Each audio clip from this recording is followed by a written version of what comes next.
Hi, I'm Morag from Our Permaculture Life, and it's my absolute pleasure to be here today with Mariam Issa. And we're at the Australian Permaculture Convergence 14 in Canberra. And I think this is the second time I've heard you speak. Okay. And it was at the Urban Agriculture Forum the year before, I think. And, And your story about where you're from and how you've dealt with that in your life, and how your journey and what you've done in terms of opening your backyard as a community space for women and for healing and for being so resilient and adaptable, and just the strength that you have is so inspiring.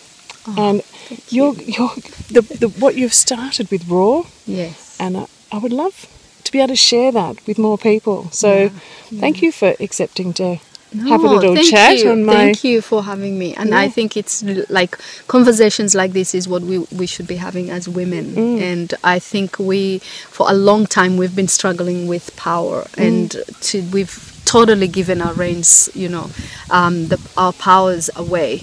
And it's not something that has happened to us. It's been happening in generations to come. And as a storyteller, I believe that storytelling is a relay. You're passing it on from, it was passed on from me generations back by my grandmother, then my mother, and then now I'm passing it on to my children. But over the years, I've been really thinking about, what am I passing on? Have I analyzed what I really want to give back to my children? Because it did not make sense. Everything I knew about myself was completely gone when I came to Australia. And I had to do a lot of thinking and introspection, and a lot of feelings came back. And so I time traveled back to where I came from and how this happened. And I believe that, we have been cultures of patriarchy, and we now need to have women leadership from a space of purity, where we go back to the stories of our great-grandmothers and see where the stories went wrong. And really, I think it's just taking the nuggets of gold from the soil, with every minutia that it's part of. And that is really important for all of us. And having been through different cultures and diverse cultures of women, I realized that our story is, at the end of the day, just one. Our similarities are so much more than our differences. And I think the power is in collaboration, in coming back together, and in sharing the way we're doing now. Can you just share a little bit about where you're from and how you came to be an Australian? So I am originally from Somalia, and I came to Australia as a refugee. So I came with 4 children, and I was pregnant with my 5th child. And I was 30 years of age.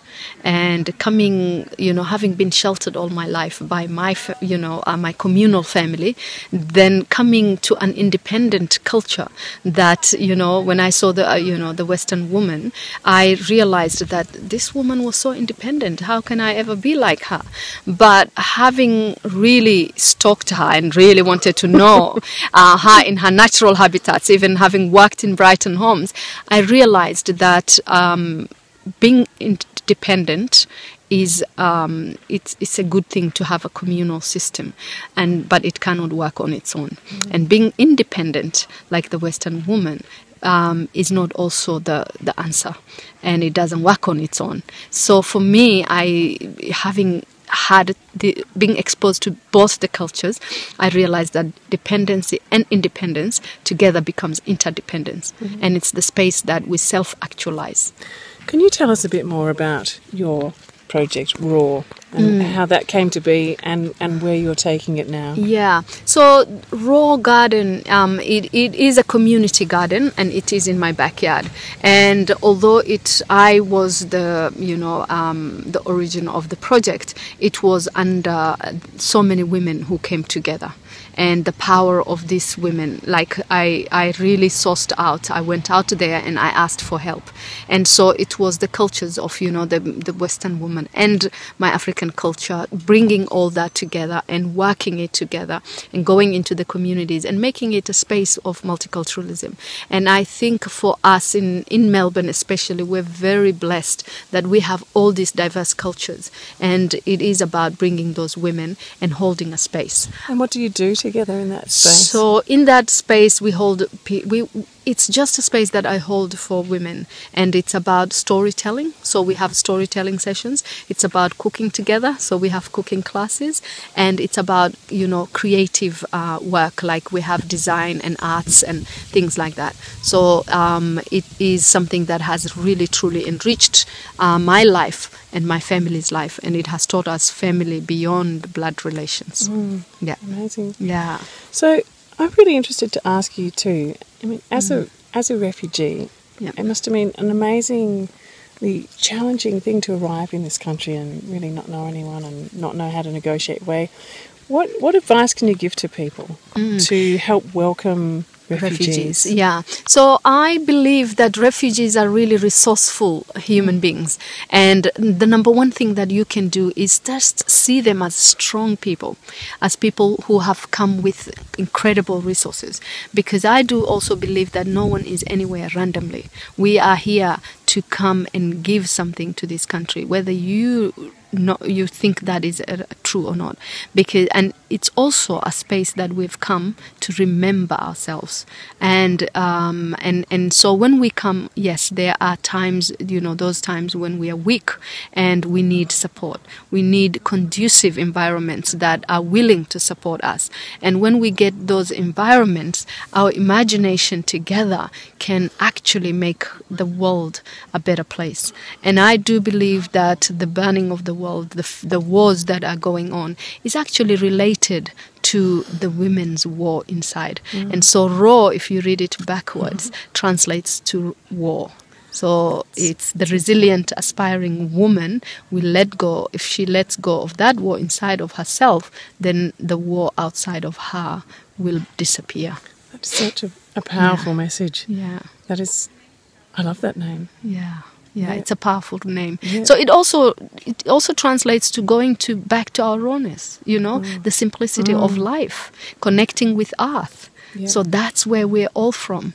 And I think that rawness, going back there, that's where we can start again. And we can become a more powerful community. Because when, we share our stories and we share food, I believe that we do create that resilient and adaptable community. A community that accepts, each other. And I think that's the community that we are imagining. Adversity is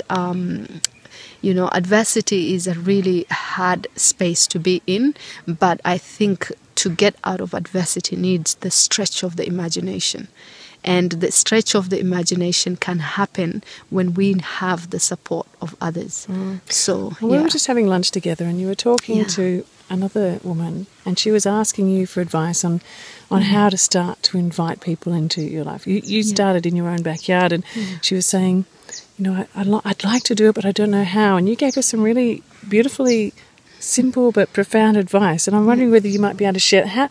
Where do you start connecting with people when you feel maybe disconnected inside yourself? Yourself. So I think what we did with the Raw Garden, and when it was starting, for me, it was just literally a seed, and a virtual seed that I planted in my head. And I said, well, I would love my seed to be one that eradicates the mindset of poverty and shades humanity, just as we are sitting under a big tree's shade. So, and shading humanity, I meant that for us to come together under one umbrella, and to stop, these pointing fingers. So how would that happen? I think it happens with the power of intention. To have that intention to say, what is my, and it only happens when you've stopped the war inside. So that powerful intent comes forth, and then you say, okay, whoever, I want to do this. And you start with that intention, with that dream. And then you take it next to, you have to believe in that dream. It's just like a farmer when they put a seed in the ground. You don't go and dig it to see if it's growing. You have a belief and you go, that seed will one day come, germinate and become an incredible, tree that will give fruit. So the second thing is to believe in that dream. And the third one is the creation part, going out and doing the action. So the advice that I gave to the woman sitting next to me was just have the intention, which you do, and the dream. Then next is work on your belief system. Make it really believable, because you have to know that this is something that can happen. And then I said the third one is just go out there. It's not your work anymore. You just do the work that is involved, that you're supposed to do, and leave everything else to the power of, the universe and all we call God, or whatever you believe in, as your source of belief system. Yeah. It's just such a powerfully simple way. Not simple, that's the wrong word. It's a powerful way to be, but it simplifies. We get so caught up and anxious about steps to take, but I think you're right, it's the intent, isn't it? It's just it's believing so strongly of a purpose that is beyond ourselves. We get wrapped up in our own self, and it isn't about self. It's about healing self, but it's about ourself in relation to other people. To others, and I think when we start to see that we're not all little islands, that we are actually an interconnected part of the whole, and that our actions contribute to the whole.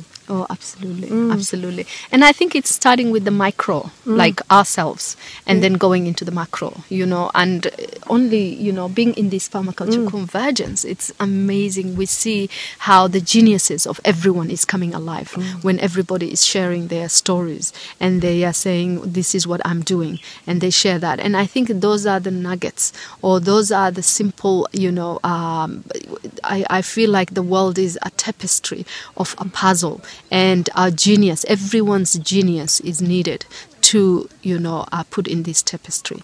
And I think whoever has, felt that they have found their genius should have the agency to really stand up and say, I want to awaken the geniuses of others.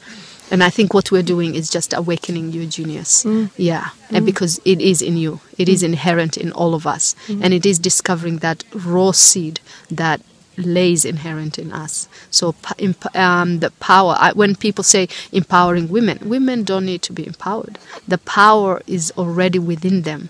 All they need is to remember. So to become a member again to that power and to claim it. Yeah.